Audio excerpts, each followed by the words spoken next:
Partai Persatuan Pembangunan atau P3 dipastikan tak lolos ke parlemen. Ketidaklolosan P3 ini menjadi sorotan publik lantaran P3 untuk pertama kalinya gagal menempatkan kadernya duduk di kursi Senayan. Selain kegagalan partainya, publik juga banyak menyoroti salah satu kadernya, yakni Sandiaga Uno. Menanggapi hal tersebut, PLT Ketua Umum P3 Mardiono mengatakan, nasib Sandiaga Uno bakal ditentukan dalam muktamar partai yang akan digelar pada Desember nanti.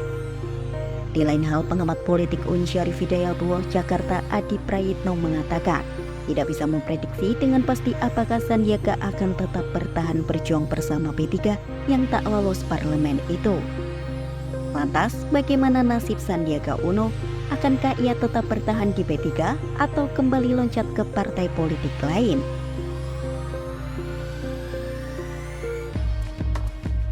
Menurut Adi, karakter politisi di Indonesia lebih berpikir tentang untung dan rugi.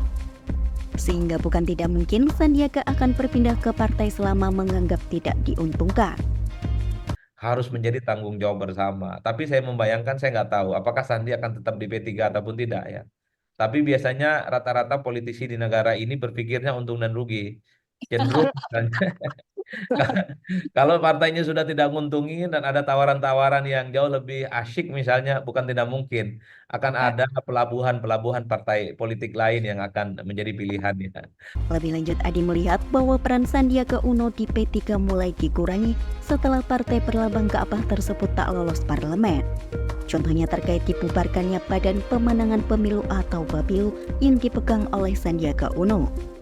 Namun kegagalan ini tidak serta-merta bisa disalahkan oleh salah satu pihak, melainkan ini adalah kesalahan partai yang harus menjadi tanggung jawab bersama. Seperti yang diketahui, sebelum resmi dipakaikan jas hijau pada 14 Juni 2023, Sandiaga Uno berjuang bersama Gerindra sejak 2015. Hanya saja ia sempat keluar karena maju sebagai cawapres mendampingi Prabowo Subianto pada Pilpres 2019. Meski begitu, Sandiaga kembali bergabung dengan Partai Gerindra pada Oktober 2019 setelah gagal memenangkan kontestasi Pilpres 2019.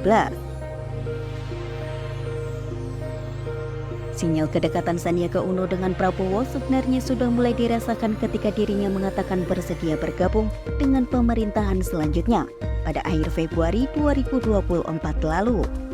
Saat itu hasil hitung cepat berbagai lembaga survei menunjukkan keunggulan pasangan Prabowo Gibran. Kemudian sinyal tersebut semakin menguat saat Sandiaga mendatangi rumah Prabowo pada malam Hari Raya Idul Fitri April lalu. Namun Sandiaga Uno menyebut bahwa kedatangannya hanya untuk bersilaturahmi dalam rangka Idul Fitri.